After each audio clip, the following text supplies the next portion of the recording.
Sir आप हमारे viewers को अपने बारे में कुछ बताएं।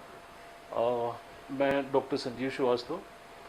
आई am head and a professor and head in the Department of Conservative Dentistry and Endodontics, Sardar Patel Dental College, and I am practicing in this Jopling Road area since 2004. Uh, okay. Sir आपकी जो यहाँ पर clinic है इसको कितना year हो गया? this clinic was established in 2004, so nearly 17 years okay for sir. this clinic को establish हुए। जी सर सर मैंने आपसे क्वेश्चन किया था दांतों के क्लीनिंग के बारे में, तो क्या आप मुझे क्या दांतों को क्लीन करके दिखा सकते हैं किसी का? हाँ, आई हैव वन पेशेंट, या तो उसकी जी क्लीनिंग सर। होनी है, स्केलिंग जिसको बोलते हैं। हाँ हाँ जी। तो अभी चलते हैं, आप उसको देखिए कैसे करते हैं। ठीक ओके है, सर जी। आइए।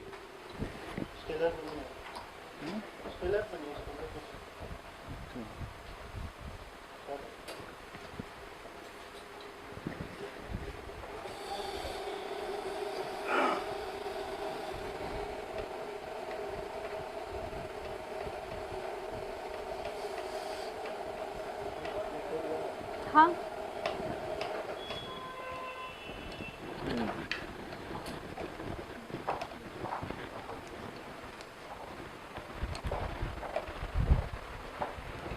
चेक ही नहीं करते।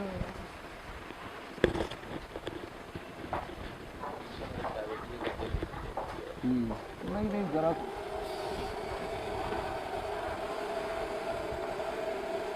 सबसे लगाओ।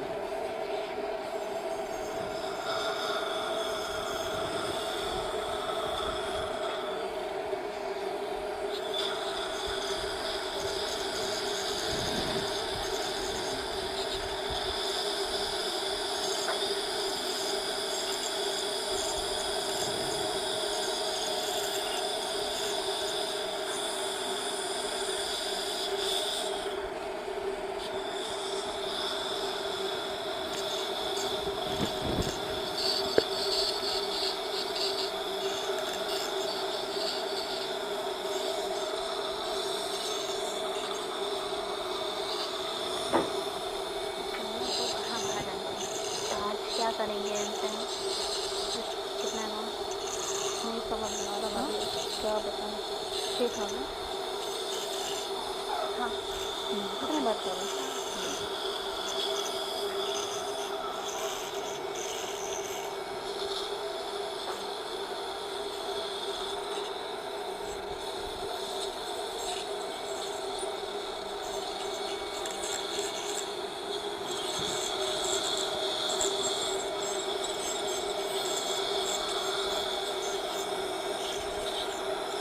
तो दांतों में कीड़े देखो, तो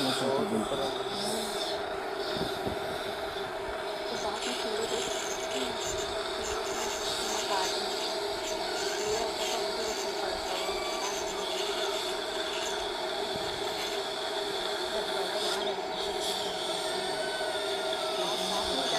वहाँ तो बहुत सारे कई सारे दांत गला खराब है पीछे।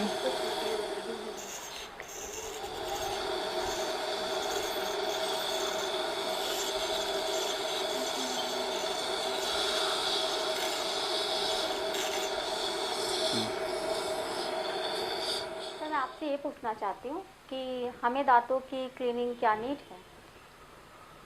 दांतों की क्लीनिंग तब ज़रूरी होती है जब दांतों में टाटर जमा हो जाता है, बिकॉज खाना खाने और सलाइवेशन में अगर ब्रशिंग प्रॉपर नहीं है तो उस समय दांतों पे टाटर जमा होता है, जिसकी वजह से पायरिया होता है।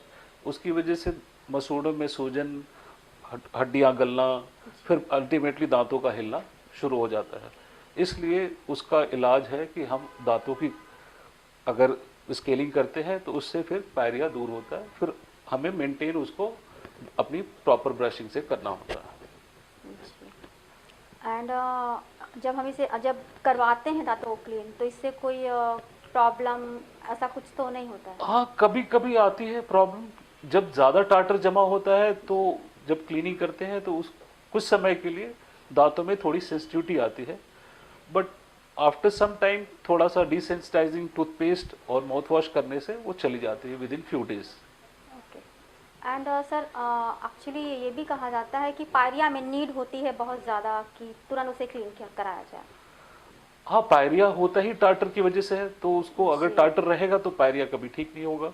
तो इस वजह से टाटर रिमूवल ही उसका इलाज है। टाटर रिमूव करें, उसके बाद प्रॉपर ब्रशिंग करें, जिससे कि वापस दोबारा से टाटर जमा नहीं हो, तो पायरिया नहीं होगा। सर, मेरा सेकंड क्वेश्चन ये है, दांतों के बीच की जो स्पेसिंग होती है, तो क्या उसे करेक्ट किया जा सकता है?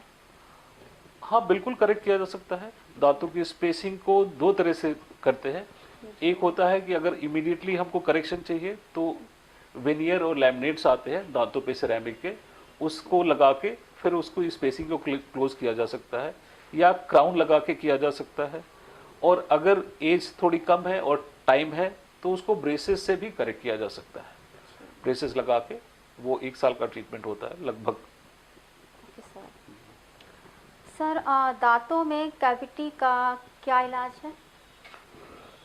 दांतों में जैसे कि कैविटी होना एक बैक्टीरियल डिजीज है, जिसकी वजह से वहाँ पे टूथ लॉस हो जाता है। तो जब तक कि वो नस तक नहीं पहुँचाए तब तक तो उसकी फिलिंग करके वापस उसको रिस्टोर कर देते हैं नॉर्मल फॉर्म एंड फंक्शन में। लेकिन अगर वो नस तक पहुँच गया, ज़्यादा डीप होके नस तक पहुँच गया, तब उसको बचाने के लिए रूट कैनाल ट्रीटमेंट करके उसके ऊपर कैप वगैरह लगाते हैं। सर, एक्चुअली जनरली देखा गया है कि कोई कोई पर्सन होते हैं जिनके टेढ़े मेढ़े दांत होते हैं, तो क्या इनका ट्रीटमेंट हाँ, हो सकता है? बिल्कुल होता है, बिल्कुल होता है। अब तो किसी भी एज पे हो सकता है। जी। पहले ये था कि जब यंग है तभी हो सकता था, बट अभी तो वो 45-50 ईयर्स पे भी लोग अगर पब्लिक फिगर्स हैं तो वो करेक्ट कराते हैं। तो उसके लिए एक तो ट्रीटमेंट होता है, मेटालिक ब्रेसेस होते हैं, सिरेमिक ब्रेसेस होते हैं। उसके बाद आजकल जो लेटेस्ट आए हुए हैं क्लियर अलाइनर्स बोले जाते हैं, जी। उसमें ट्रांसपेरेंट प्लेट होती है, नंबर ऑफ प्लेट्स होते हैं, उसको बार बार 7 डेज 10 डेज पे चेंज करना होता है और धीरे धीरे टूथ जो है अपने वापस प्रॉपर अलाइनमेंट में आ जाते हैं। सर, जब ये ब्रेसेस लगती है तो ये कितने ईयर तक रहती है? ब्रेसेस का नॉर्मली अगर देखा जाए तो 1 से सवा साल का ट्रीटमेंट होता है, क्योंकि टूथ का मूवमेंट में धीरे स्लोली कराते हैं उसको। टूथ का मूवमेंट अगर जल्दी करा देंगे तो टूथ हिल जाएगा, दांत हिल जाएगा। इस वजह से उसका एक फिक्स्ड मूवमेंट की स्पीड है, इसीलिए उसमें थोड़ा टाइम लगता है, साल से सवा साल तक का। सर, जब ये साल से सवा साल के बाद हटता है, तो क्या जब इसको रिमूव किया जाता है, हटाया जाता है, तो पेशेंट को कोई प्रॉब्लम होती है? नहीं, हटाने के बाद तुरंत बाद तो टूथ जैसे कोई भी चीज़ को हम फोर्स दे के कहीं पे पहुंचाया है तो वो वहाँ पे वापस आने की कोशिश करता है। तो वहाँ पे हमें रिटेनर्स लगाने होते हैं। रिटेनर्स 6-8 महीने 1 साल जितने दिन भी आप मैक्सिमम लगा पाए वहाँ पे स्टेबलाइज करने के लिए। प्रॉब्लम कुछ नहीं होती है, बस थोड़ा सा उसको निकालने के बाद जिससे बॉन्ड कराया होता है उसको पॉलिश वगैरह प्रॉपरली करना होता है। यही ड्रॉबैक जो क्लियर अलाइनर्स हैं उनमें नहीं होता, उसमें कोई फिक्स करके नहीं करते, तो उसमें ये वाला भी फिर पॉलिशिंग वगैरह की भी नीड नहीं पड़ती है। क्लीन वो रिमूवेबल होते हैं, ट्रांसपेरेंट होते हैं, इजीली टू वेयर होते हैं और कंफर्टेबल होते हैं। सर, जनरली पेशेंट में रूट कनाल की नीड कब पड़ती है? जैसा अभी हमने बताया कि जब या तो किसी भी वजह से अगर दांतों के अंदर की नस खुल जाती है, हाँ, या तो जी। कीड़ा लगने से या फिर चोट लग के टूटने से या किसी भी वजह से जब भी नस खुल जाती है उस समय दांत को बचाने के लिए रूट कैनाल ट्रीटमेंट ही करना पड़ता है। उसके बाद उसको रिस्टोर करके और नीड होती है तो कैप लगा के उसको नॉर्मल फंक्शन में लाया जाता है। सर, मेरा लास्ट क्वेश्चन ये है, एज ए एक्सीडेंट यंगर्स हैं, कितनों के दांत टूट जाते हैं, इनफैक्ट अगर दांत नहीं रहते हैं तो कोई शोभा ही नहीं बची है, तो उसके लिए क्या ट्रीटमेंट होता है? देखिए, अब उसमें 2-3 तरीके से होते हैं। एक होता है कि दांत टूटा, आधा रह गया, बहुत थोड़ा सा बचा हुआ है, तो ऐसे में फिर वही कि नस चूंकि खुल जाती है तो उसमें वही रूट कैनाल ट्रीटमेंट करके उसमें पिलर डालते हैं, पोस्ट एंड कोर बोलते हैं उसको, और उसको टूथ से बिल्ड करते हैं कोर से, फिर ऊपर से उसके ऊपर कैप लगाते हैं। तो ये तो हो गया अगर टूथ थोड़ा सा क्राउन पोर्शन उसका बचा हुआ है। अगर बिल्कुल ही निकल गया है तो उस समय इमीडिएटली उसको वॉश करके, मान लीजिए कभी चोट लगी, उसको इमीडिएटली रनिंग वाटर में वॉश करना होता है, ठीक से हाथ से नहीं रगड़ना होता है, और वॉश करके रनिंग टैप वाटर में रूट जहाँ पे है उसको वॉश करके वापस वहीं पे लगा ले। फिर डेंटिस्ट के पास आते हैं तो वो अगल बगल के टूथ से स्प्रिंट कर देता, मतलब बॉन्ड करा देते हैं। फिर आफ्टर सम टाइम उसमें रूट कैनाल ट्रीटमेंट वगैरह करके उसको रिटेन रखा जा सकता है। सर जो आर्टिफिशियल कैप लगते हैं एज अ टिप, तो ये कितने दिनों तक सुटेबल होते हैं एज अ पेशेंट?